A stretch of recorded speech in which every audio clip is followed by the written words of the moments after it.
Good evening, everybody. Welcome to episode 48 of the SMB Talks. Today, we are gonna talk about something interesting, but my guest hasn't arrived yet, so I'm just gonna give him a couple of minutes to join in. So today, the topic which we were planning to discuss was about marketing analytics, right? We all are like I am also a marketer. The main thing is, what are the biggest challenges if you ask any marketer? It will be managing data, deriving the right insights from the data, right? So I wanted to discuss this topic for a long time, and luckily I found today's guest. He is a genius in that area, and he knows it inside out. So he is here. So let me just give you a quick introduction. Today I have Chris Mercer with me. He's the co-founder of measurementmarketing.io. If you guys haven't checked their blog, please go check it out. If you struggle with marketing analytics and Google Analytics or any form of marketing measurement, please go check them out. He's a sought after measurement marketing expert. Mercer, as he is known, and his team have been helping marketers, marketing teams, and agencies measure their marketing so they know what's working and what is not. First, by planning out what's important to measure in the marketing, then how to actually measure it using tools like Google Tag Manager and Google Analytics, creating dashboards that are actually useful and pulling actionable insights from what's being measured to begin forecasting and optimizing future results. That's one of the biggest pain point for most of the marketers I know. So they work amazing in that area. Mercer spends countless hours reading, practicing, adjusting, and innovating to improve his skill set. He has a knack for teaching, and he is known for his ability to simplify even the most complex ideas for his audience. He can be found speaking at conferences and events such as Traffic and Conversion, Social Media Marketing World, Content Jam, TravelCon, Digital Elite Camp, Baby Bathwater Institute, and others. So I'm super excited. I have curated a set of amazing questions for him. These are my doubts itself in marketing analytics. So without further ado, let me bring him on. Howdy, Vivek. Appreciate it. Thanks for having me. Hey, Chris. Thank you so much. Pleasure to meet you. Definitely. You as well. All right. So, Chris, as you know, the topic is marketing measurement today. So I have curated a set of 10 to 15 questions for you. So if you're ready, we can start off. Let's do it. All right. So let's start with with an interesting question. First of all, why is measuring marketing results and efforts important? That's a really good question. So there are a lot of students that will come to us because, and I'll give you just a perfect example of what happens sometimes, what I call the curse of a good offer. So somebody will create an offer, whatever it is, e-commerce, doesn't matter what the business model is, and they spend a little bit of money on Facebook. They give Facebook $100, and Facebook all of a sudden returns $200. And they go, this is great. Let's give Facebook $200. And then Facebook gives them $500. And they go, great. Let's give Facebook $1,000. And then Facebook keeps it, right? And then they go, well, what happened? What broke? And everyone kind of looks around at the company and goes, well, I don't know. Like nobody knew. And what happens is when you don't know it's important to know your results, right? How much sales you're making. And I think a lot of companies are really good at that, but they don't know what we call the results and how. They don't know how they're getting the results. And that's both ways. Either know how you are successful or how you are not successful. And that's why measurement is so important. The way that we think about it is like, if I had an online store and you came into my shoe store, you and I would have a conversation about what type of shoes you were looking for. We would go through and get you maybe try on a pair, buy some shoes, and hopefully bring back friends later.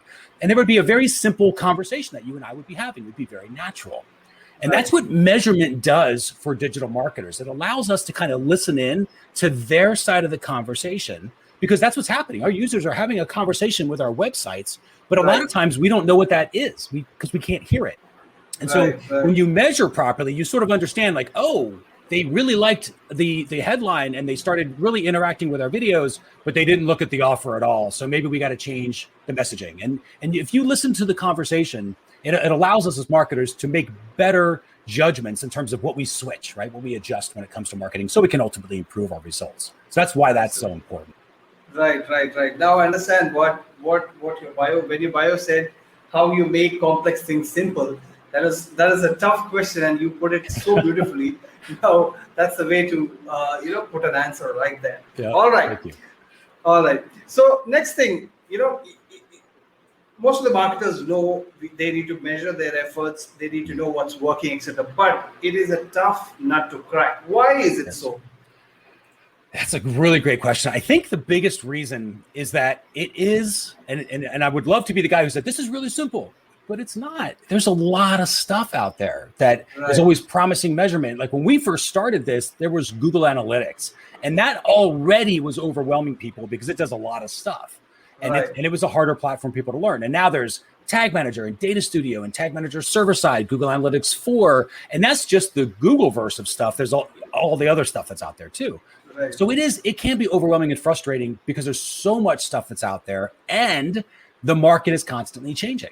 So there's, new technical changes that are changing, like what iOS did with the whole Facebook debacle earlier this year, what Google's going to be doing in 2023 when they change their browser, right? So that's changing. Laws are coming out with new privacy and user stuff, which is causing measurement to change. And then users themselves just don't want to be measured in the way that they were before. So they're using ad blockers and things like that. So you have tools that are complicated. They are on top of a system where everything's rapidly changing all the time. The rules are constantly changing. It's like no wonder when somebody kind of jumps into the middle of that, it's like a raging ocean and you're like, there's no way you're going to be able to swim your way out of this. It's really hard. And so that's what I think that makes it such a tough nut to crack.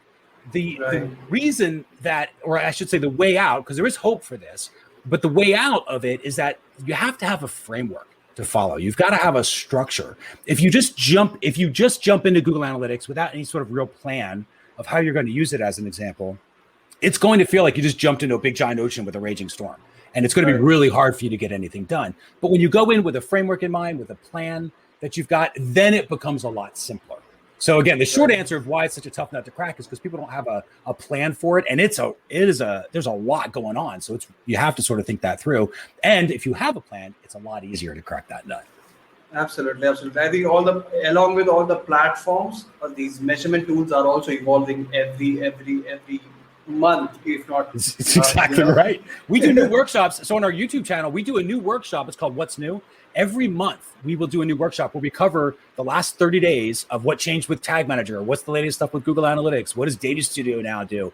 And we've been doing that, I think, for almost 3 years now without missing, like just always an update. To your point, it always changes. That's exactly right. Absolutely.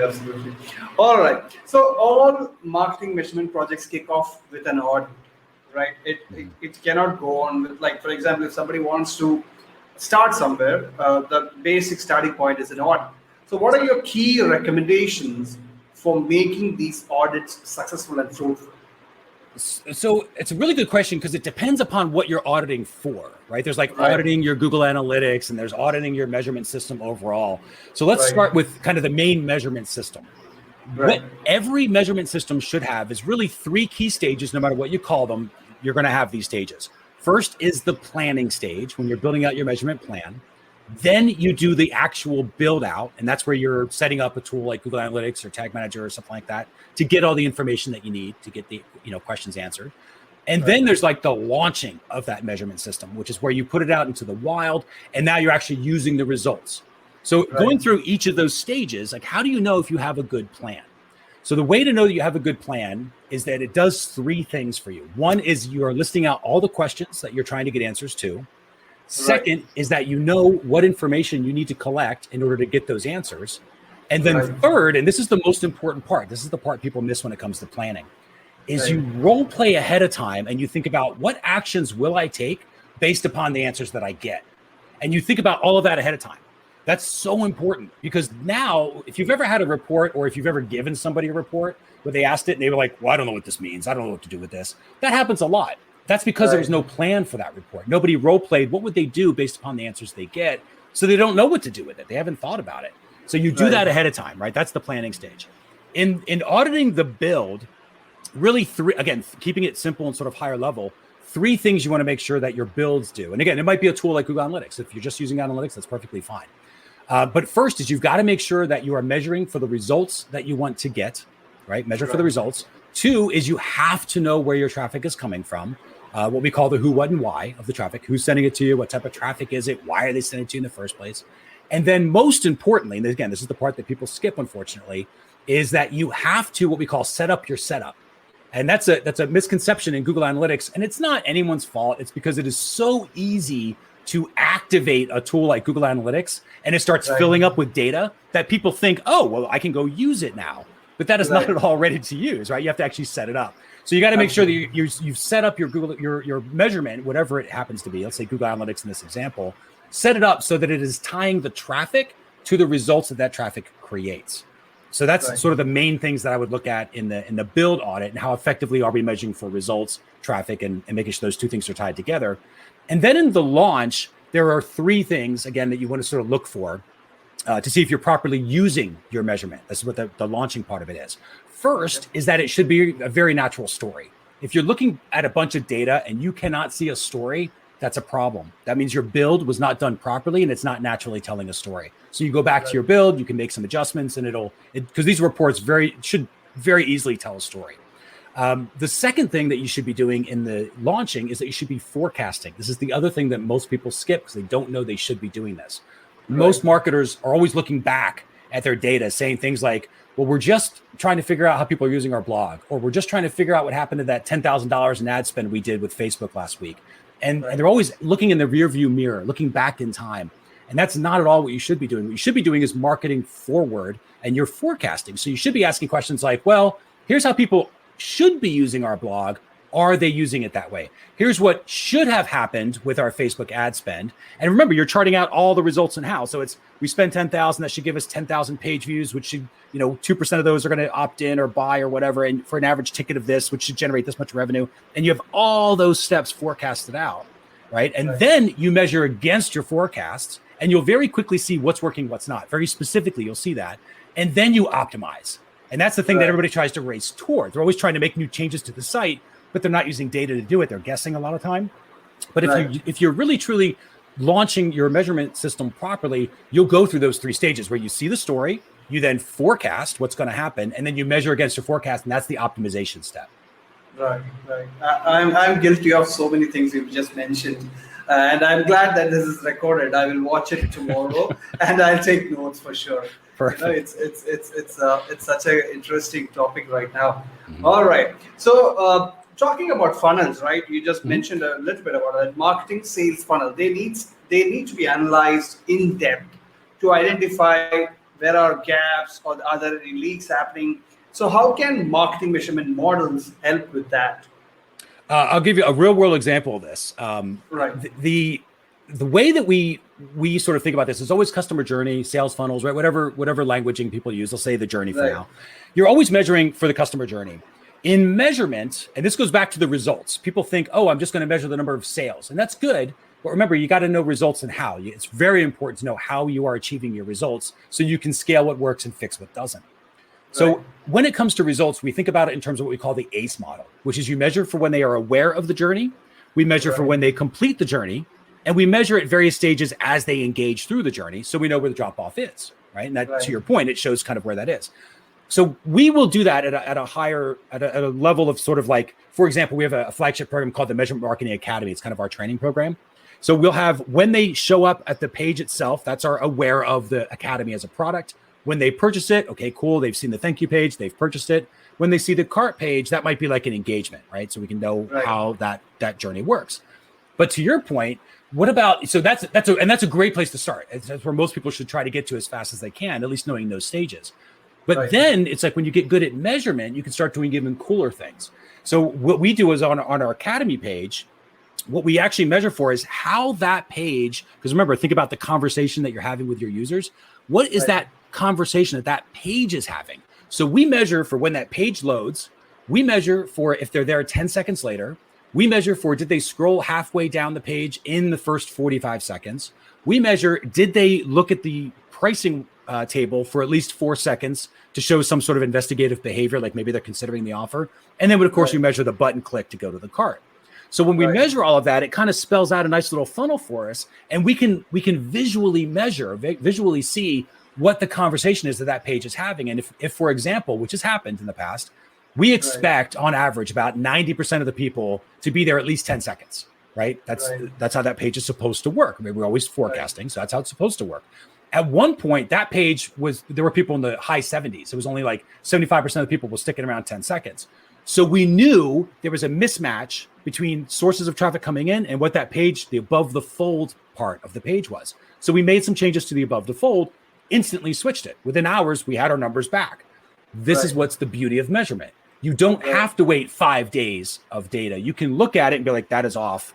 We got to fix it. And then you can see it almost immediately within hours come back to normal. So you can make changes much faster because you can see the conversation going. Like if you came into my shoe store and you're like, hey, I'm looking for sneakers. And I'm like, great, here are dress shoes. You'd probably make a weird, funny face. I would take that as a cue and be like, oop, I made the wrong mistake. I got to switch it, right? It's the exact same thing that measurement does, where you would see the market going, ooh, they are not at all sticking around 90%. We are mismatching something here. We're not hitting the expectation. So let's fix that. And then you just fix it and it all comes back. That's the beauty of measurement. It'll tell you exactly what to do. Amazing. Marketers who are watching this or who are going to watch the video, take a note of this is how a marketer has to think actually. This is how you can improve your job and your results. All right.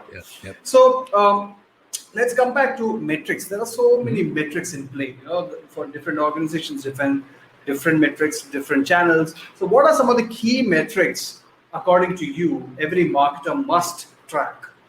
Another great question. So I personally I try to keep it as simple as I can. And I think about results and how, because everyone's model is slightly different. So that's how you get to your metrics. As you think about what are the results I'm trying to get? Because if you're a lead gen site, you're not worried about sales as much as you are about the number of leads that you're acquiring or whatever it is. So that might be your main metric. It's the results metric. And then there's the how steps, right? How are you getting those results? And you can see that I'm answering it in a similar way because there is a pattern. That's the framework.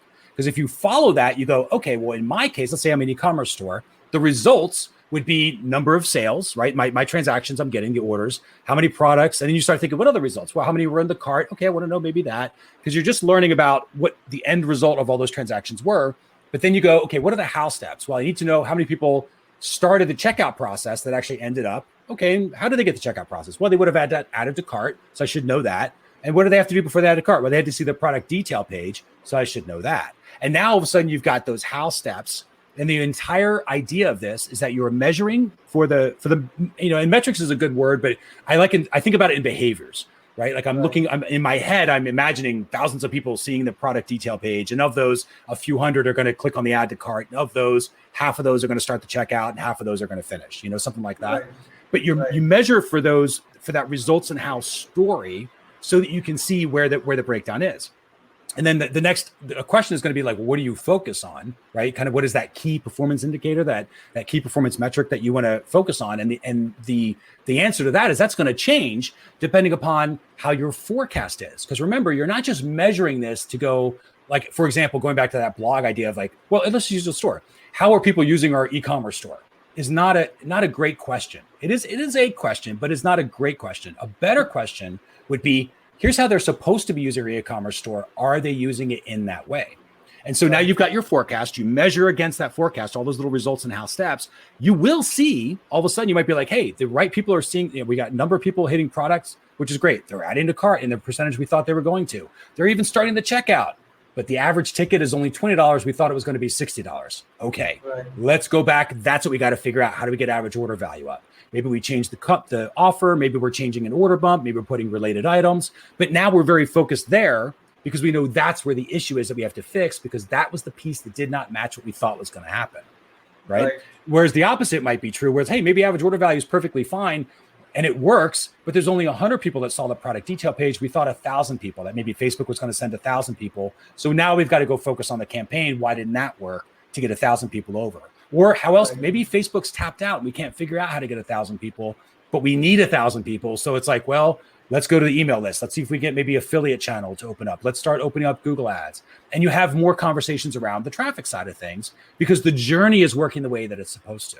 Does that make sense? Yeah, absolutely. Because I've never heard somebody talking so visually about the journey. It's not that easy to visualize the entire. We talk about funnel, we have certain set of figures which we calculate all the time, but we never think about visually the journey and the factors impacting at each stage. So that's a very, very nice way to look at it actually. All right. So moving on, how can marketers and organizations align their business objectives to their marketing KPIs? And how can marketing measurement play a role there? Again, really good question. So we forecast. It goes back to forecasting, and this is the beauty of my answers. Hopefully, is that people realize like, oh, it's not that hard because there's not 17 million different directions. It's the same stuff, right? So we have a forecast. This is what we literally do for our own organization. I have a forecast that is by week, where I have an idea of, we have different products and services, right? So all of our products, like for example, the Measurement Marketing Academy, there's a forecast that I have for how many people should be investigating the offer, let's say loading the page, right? So how many people should see that offer? How many of those should click through to go to the cart? How many of those should complete the cart, and at what the average price should be? So I'm measuring for those 4 key metrics, right? Number of people who start, number of people who finish, number of people who engage by seeing the cart, and then what the actual money is, right? What the average amount is. So I have those 4 things that I look for. I forecast that out a week at a time, and I have that done a year in advance. No lie. That is a year in advance that I do that. So what I'm doing is I'm forecasting out my revenue for that product. So I know as an owner, as a marketer, how much revenue that product should be generating. And I know how it should be generating it, because I can go to my marketing team now and say, hey, you're on the hook, right? You're responsible for getting this many page views. How are you going to do that? And more importantly, and again, this is set aside a measurement. This is the forecasting part of it. More importantly, I can go to them and say, in 3 months, the traffic should be at this level. What are you doing today to make sure that in 3 months we have that traffic, right? And all of a sudden they start doing things like, oh, we got to get that SEO out because that doesn't work immediately. That's going to take some time. So let's do that. Let's get Mercer on another podcast, right? Let's do that stuff to generate the traffic so that it's hitting where we need to be 3 months out. And now you're months out. You're working ahead of the game, as opposed to always feeling like everything's on fire and you're doing everything last minute. So that's the power of forecasting. Then it's just making sure that you set up your measurement so you can compare what you thought was going to happen to what actually is happening. And then your actual results will help to feed your forecast, because a lot of people get caught up in like, well, I can't forecast because I have no idea what's working. I'm like, you don't have to. Guess, and then measure it. And then your measurements will get better. Kind of like if you have glasses, right? Like I have contacts, but I wear glasses, like as you do. And so imagine like, and you probably have done this where I've had like an old pair of glasses that I needed, and you put it back on, the prescription's kind of fuzzy, Right. But that's better than not wearing any glasses at all, right? So you get good enough to get going, and then you come back and you make the prescription better later. And that's how it works with measurement. So when you forecast, guess, and then you measure, and then you'll see the actual results. You'll be like, wow, I was really off. And then you go, that's fine. And you adjust your future forecast based on what's been happening, and then you get better, and that's how you build it. It's like a muscle. You build that forecasting muscle. Absolutely. That's a very good way to put that across. Right. So my next question is about conversion. That's probably one of the most important metric amongst all these metrics, right? So why is it the most important thing? That's maybe a silly question, but I need to ask that. And how does monitoring conversion helps marketer?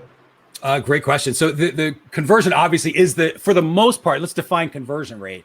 So in our case, we try to differentiate it a little bit, because conversion rate is just the difference between how many people started something and finished something, but we don't know what the somethings are. So I've heard people say, oh, well, my offer converts at 30%. And I'm like, there's no way your offer converts at 30%. How are you figuring that out? And they say, oh, well, it's the people who saw the cart and then completed. I'm like, okay, well, that's not what we're talking about. We're talking about the people who start the offer page, and then, so you want to make sure that you define conversion rate. So the way that we talk about it is we'll say the core conversion rate is for that. And that's probably what we're talking about here, right? It's only the core conversion rate for whatever the core product or service is. That is the end result. That's where the currency is switching hands. We're actually trading that value back and forth between the users trading their currency for the product or service you're providing. That's why it's so important, right? That's sort of the obvious answer to that, is that's what makes the world go round. But it is important, again, going back to that results and how, that you're measuring multiple conversion rates at different stages. So like in our case, we know, we again, going back to forecasting, we forecast that between 8 and 12% of the people who see the Academy page will go to the cart page.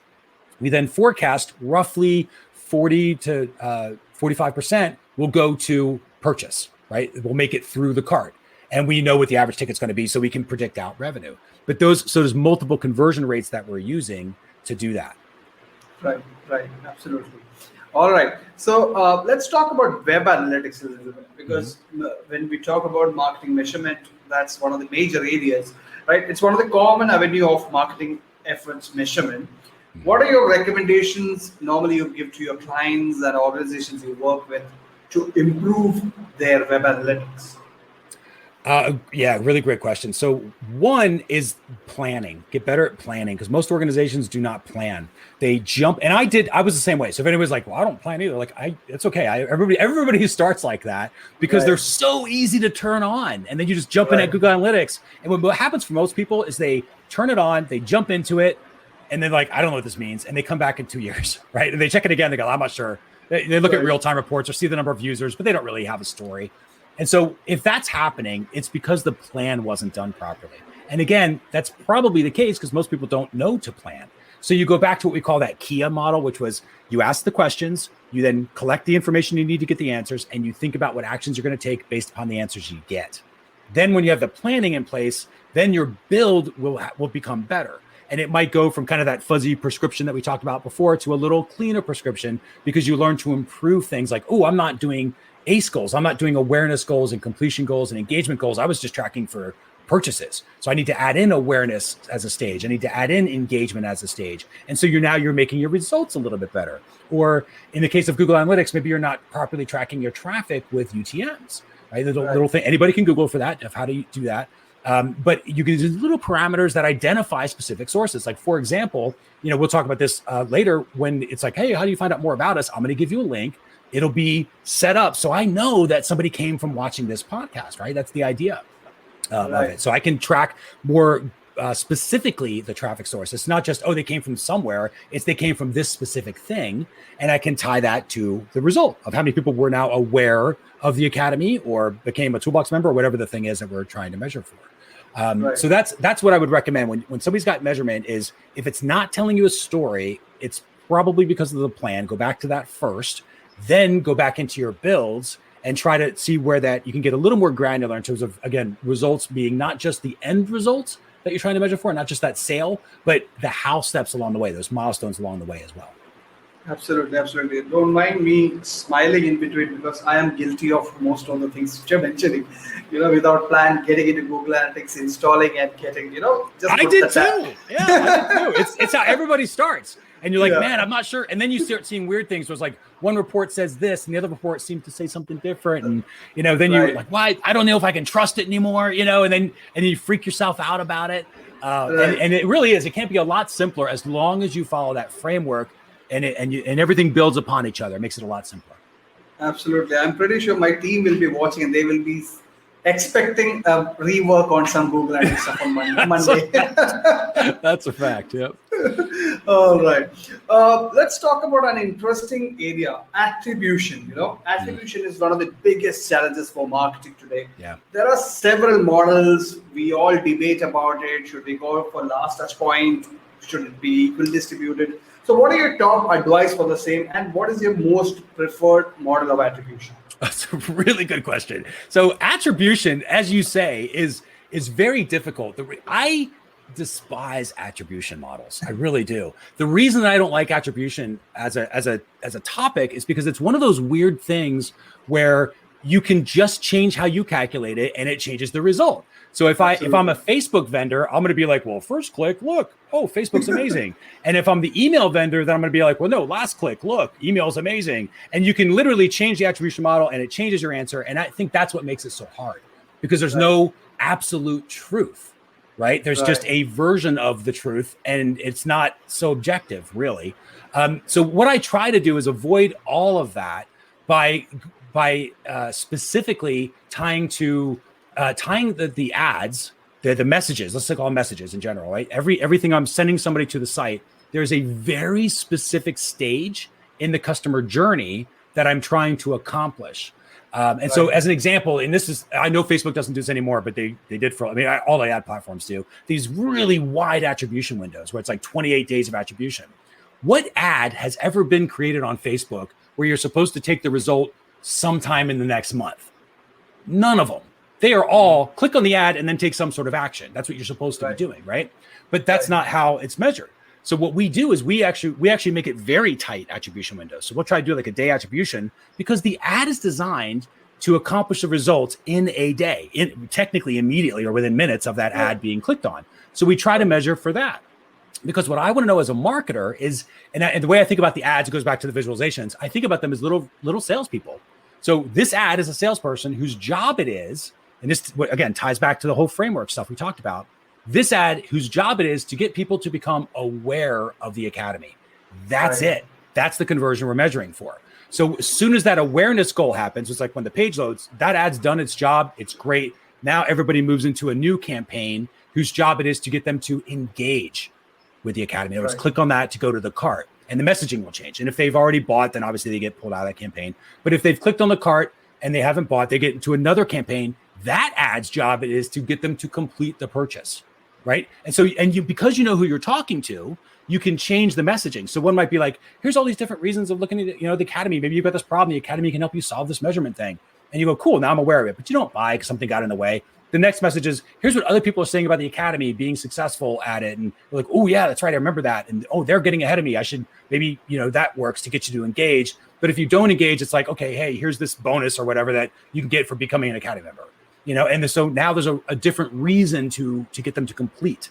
So going back to your attribution question is we very tightly identify attribution windows and we have a very specific purpose. So it's not, just we hope it sells the academy. It's this should do this in the customer journey. This should move them here in the customer journey. This is targeting this group and should move them here in the customer journey. And because the amount of time, and this is the key, because the amount of time between the click and the objective of the click is very short, you can make everything last click, which is easy to attribute. So then what you do is you measure all of those, and then you can make a bigger dashboard, and we can literally have a dashboard of a customer journey that says, here's the traffic sources that are really good at making people aware. Here are the traffic sources that are really good at getting them to complete.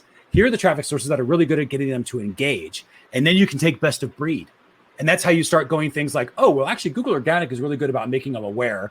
Facebook retargeting or Google Ads retargeting is really about getting them to engage and maybe become a lead. And then our email is what causes them to actually close when they have a relationship with us. And then we can see that and we go, cool, this is how it works now. And then we just say, okay, this is how it's supposed to work. Then we measure against it to make sure it's always still working because the markets change, right? Technical stuff happens. So we're always measuring against to make sure it's working in the same way that it's supposed to, but we can easily tell an ad, right? Our marketing team can say this much money should cause this to happen. And we know, as opposed to like sometime in the next month, maybe it makes money. It's not about that. It's about, no, it should get this to happen. Because if we're getting them to move through the journey, we know, the truth is in the trend. The power's in that pattern. They're going to complete a certain percentage of them will complete a sale because the trend is there. We know that trend is there. Right. I think that is the best answer on attribution ever. Because, I don't think anybody can make it much simpler than this. That's a real actionable advice. It eliminates the guessing. I don't like guessing. Absolutely. It eliminates the guessing. Yeah, it's exactly right. Yeah. That proves you're a data person. And you don't like guessing. Most of us guess all the time. Man, I tell you, I always go to our team, right, when we review our own results. And even if we sold what we needed to sell, like we hit the revenue, if we didn't do it in the way that we thought we were going to do it, like the traffic was off and, or whatever, we'll still go back to the market and say, okay, we didn't quite do it in the way we thought we were going to. What can we do to improve things? And why is that happening? And how do we change it? I'm a big believer in listening to your customers because they're the only ones that know what they like and don't like. And everything we do is a guess if they like the headline or not. But if I can measure and say, well, they stuck around 10 seconds and they started scrolling, the headline's fine, right? We know they're telling us, yeah, headline's good. I'm good with that. And that's what I like about this sort of idea of measurement is that it eliminates the guessing. And it's just, it's like you can have, like, again, going back to you and I in a shoe store, we could have a conversation. I say, hey, do you like these sneakers? You say, no. You're like, hey, maybe what are you looking for? Oh, I need something that's like high tops. You're like, great, here's my high tops, but I'm getting the cues from you and you're guiding me on how to sell you shoes. The exact same thing can happen digitally as long as we get good at measurement because measurement's how we listen. Absolutely. All right. So next important area, which is one of my favorite areas, is content marketing, right? Mm-hmm. So does marketing measurement covers content marketing efforts? If yes, what are some of the key metrics we need to focus? A great question. So think about, again, results and how, right? And this is like I'm pointing out the patterns here. It's always the same thing over and over again. What are the results that a content marketer might want? So if let's say you're a content marketer who is there to get affiliate links or something, where affiliates are clicking off to go to your Amazon link or something like that. The result that you might be measuring for is link clicks to Amazon or other affiliate links, right? So that would be your sort of completing the customer journey would be that, the result. Now, how would they achieve that? Well, first, they have to show up on the page, and then they're going to have to spend some time or scroll or some other behavior. Maybe it's content that's video. They might be watching the video or listening to a podcast, right? So listening to the audio widgets, and you can measure for that.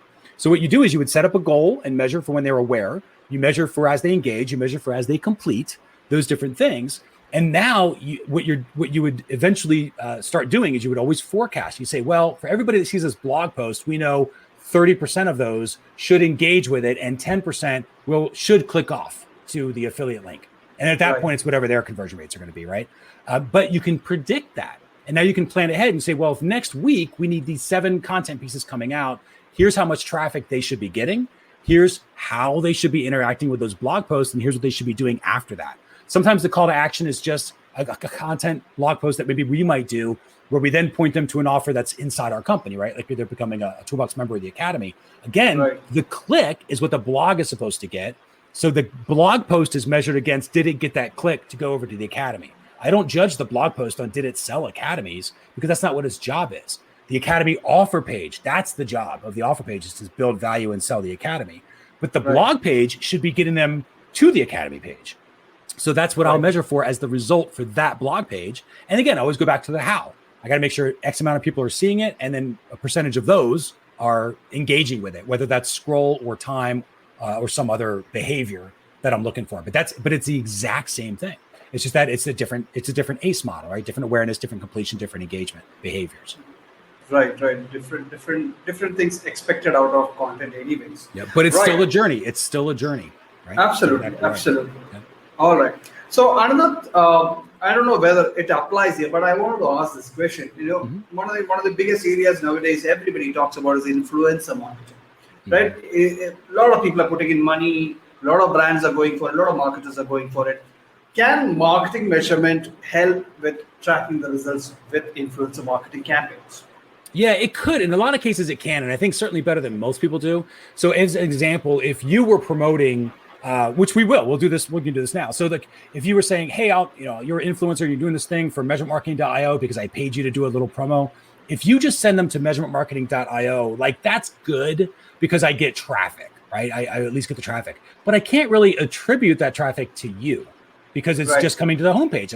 And a lot of times that would be what they would call direct traffic. It would show up in Google Analytics as direct none is what they call it. And I couldn't tell that you did that other than you saying like, no, it clearly happened. So there's 2 things that I would recommend. One is you can set up little redirects, which is what we're going to do here. So if anybody that's interested in learning about it, we have a free level of our membership called the Toolbox membership. So if you go to measurementmarketing.io/SMB talks, it's going to redirect to the page that we want it to redirect to, with little identifiers, those little UTM parameters they called, that will tell us, okay, they came from this podcast. Influencers can do the same thing, right? The other thing that you can do, because sometimes it's just not always possible with the technical implementations, or maybe it's just there's no link to click on. What do you do then, right? So it's either a quick little short link like that, like we did with the measurementmarketing.io/SMB talks, or you have to start kind of going, well, I'm not going to be able to directly attribute it. So you kind of look at what other bumps may have happened. So, okay, well, Vivek said he's going to announce it on Friday, and we saw a spike in direct none happen on Friday. No guarantees that was him, but if that's the only thing that was different, probably that was it. And then you look at other things like Google Organic. Did Google Organic also go up?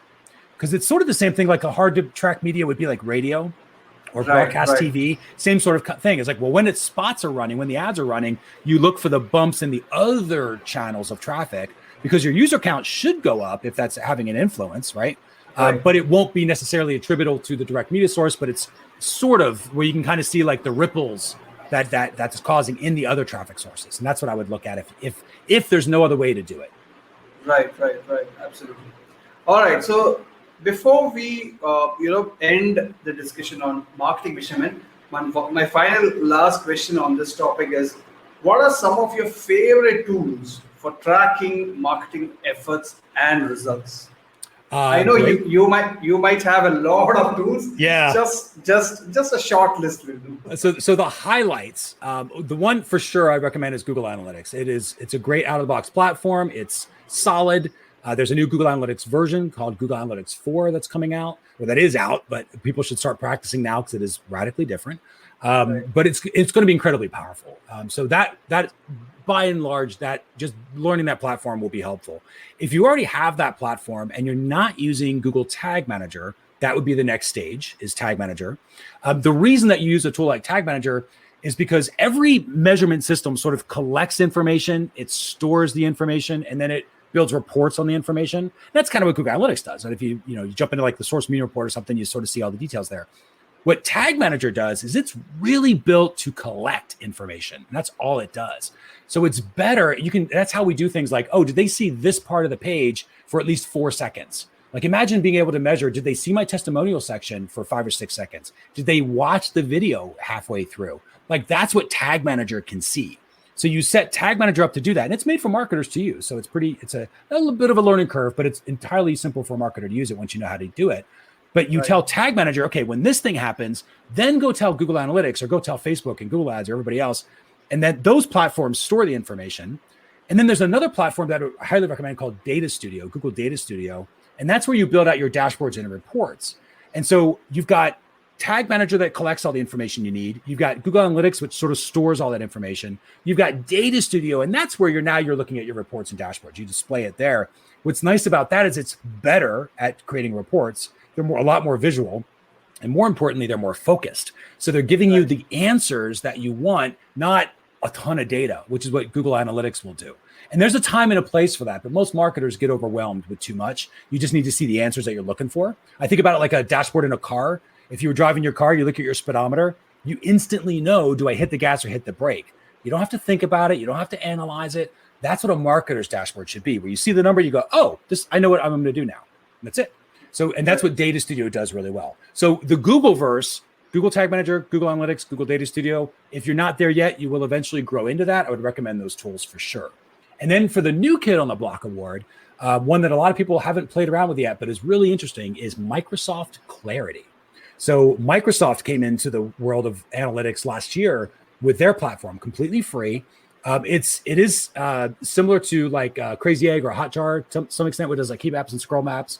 It does video recording and it's free. So you can go in there. And one of the things I liked, and it goes back to what we talked about, and like we like training the normal people how to use Google Analytics. Not like we don't work with a lot of data scientists, data analysts, because they obviously already know this stuff. But normal people who are not numbers people, it is hard to learn this stuff. Right. So we make it for them. That's what our training is for normal people. Clarity did a really good job of kind of doing that same thing. So they've like one of their metrics is called rage clicks, where it's somebody that's clicking on a link or a something, they're clicking on something in a short period of time, a bunch of times. That implies they think it's supposed to go somewhere, but it's not. And so what Microsoft Clarity will do is it'll say, oh, here's 2% of your clicks were rage clicks. Do you want to watch those videos? And you're like, yes, I do. Well, let me go see what those videos were. They were, oh man, that link was buttoned, or that link was broken, or, oh, that does kind of look like a button and that was not a button. Let's change the design of that image. And you can see, again, listening to your users to adjust the experience to make sure that the site is working the way that it's supposed to. So Microsoft Clarity is a really good one to get started with. And again, completely free. All these tools for the vast majority of users are going to be free. Right. Clarity is a fantastic tool, actually. I'm so happy Microsoft came up with it. I am too. They did out of the gate. They did a great job. I'm looking forward to what they do with that. Yep. Absolutely. All right. So we are kind of done with the marketing measurement bit of the talks. Now, I take a couple of questions to get to know Mr. Mercer and the kind of work you do, your journey, etc. So you are the co-founder of measurementmarketing.io and one of the leading measurement marketing experts. So can you tell us a little bit about your journey and what does your firm do and what kind of work you have been doing across these years? Yeah, absolutely. So we started, my background primarily is sales management. So this is why I think very much in terms of like a customer journey, like a sales pipeline, because I'm just used to that, right? So that was my background. We came into the digital world. I actually started a WordPress site to train people how to do WordPress sites. It was just a membership site. So we started doing that years ago. And that led into people coming to us saying, well, this is a lot of work. Can you just build the site for us? So we're like, okay, we learn, how to build an agency, and we start building WordPress sites for people. But back in that time, I wanted to differentiate ourselves a little bit because there's a lot of people doing that. And in the States, at least, CRO, conversion rate optimization, was kind of new. Not a lot of people were doing it back then. So we were like, we're going to be different. We're going to build your WordPress site and we're going to optimize the WordPress site for you. So that's how we're going to separate ourselves out. And we started doing that. Well, in order to optimize, you have to first measure. And so we would set up Google Analytics. Now, what we did not know is when we were setting it up, we were setting up a little differently because we had studied it and we're learning it. So when we present a WordPress site to a client, they would say, okay, well, that's great about the site. Can you go back to the analytics? And how do I tell if Facebook is causing leads or if Facebook's causing sales? And we would show them how to do that. Almost overnight, from the time that we started doing that, our referrals changed. And it wasn't people sending people to get WordPress sites anymore because they're like, well, we have a site, but our analytics isn't there at all. Can you set up our analytics? And then we realized that's the pivot. So we switched the company from doing that to really learning and setting up, in that case, back in the day, Google Analytics. That's where measuremarketing.io came from. And we would set up these analytics setups and measurement setups for individuals. And then there was just, because that is a fairly expensive thing to do. A lot of companies don't have that budget. Then we started moving into training. And that's what I really love doing. I love teaching. So we primarily do training now and just helping people understand these tools, helping people how to learn, helping people understand how to learn to create a measurement culture inside their organizations. So whether it's the do-it-yourself level training like the Academy has, we've got private guided training we do with instructors for teams that want live training dedicated to themselves. We've got certifications for agencies. And then we have like total done for you setups as well. So that's all we do right now. But I really, really like training. And going back, I try to avoid doing a lot of the setup work personally, because I think it's important that a company has measurement as a muscle. And it's important that marketers especially know how to do that. Amazing. I'm pretty sure your trainings are amazing because the way you put across every insight or every point, it's kind of a storytelling in itself, so it registers. That's exactly right. That's the idea. Yes. Hopefully it's something like once you learn it, you can never unlearn it again, Yeah. That's the beauty of storytelling anyways. Right. Mm-hmm. So my final question, which I ask every guest who comes on this show, because this show originated during this pandemic. So, how has COVID-19 impacted Mercer and measurementmarketing.io, and how is 2021 going so far? Yeah, so so far so good. Fortunately, we are on the digital side of things. So we were doing Zoom, and I'm sure you were as well. Like we were doing Zoom way before it was cool to do Zoom. So we were like 3 years later into Zoom, and people were like, oh, they're showing up now. So we already learned all the fun stuff about muting yourself and all of that. So for us, we were kind of ready for it. Our team is distributed anyway around the world, half of them here in the US, half of other places. So we already had that set up. And so for us, there wasn't much of a disruption.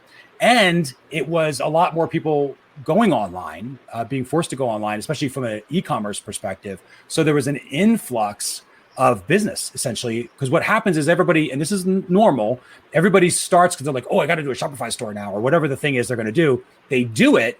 They spend a bunch of money, and then eventually they start going, what happened to all that money? And everyone's like, I don't know. And they're like, well, we got to learn how to measure this. And then that's when it hits us, when they come back. So 2020, we saw the influx of people kind of getting online. 2021, we see the influx of people trying to figure out what's working and what's not online, which is when they start building measurement. And I would expect that's going to continue into 2022 because GA4, Google Tag Manager, server side, all these technologies are changing to keep up with the technical challenges, which is just going to create more of a demand for measurement. So I think that's an understanding measurement.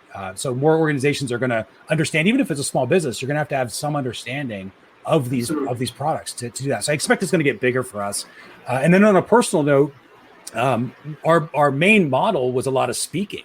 So we would be on stages speaking, which of course that is completely different than it used to be, especially in 2020.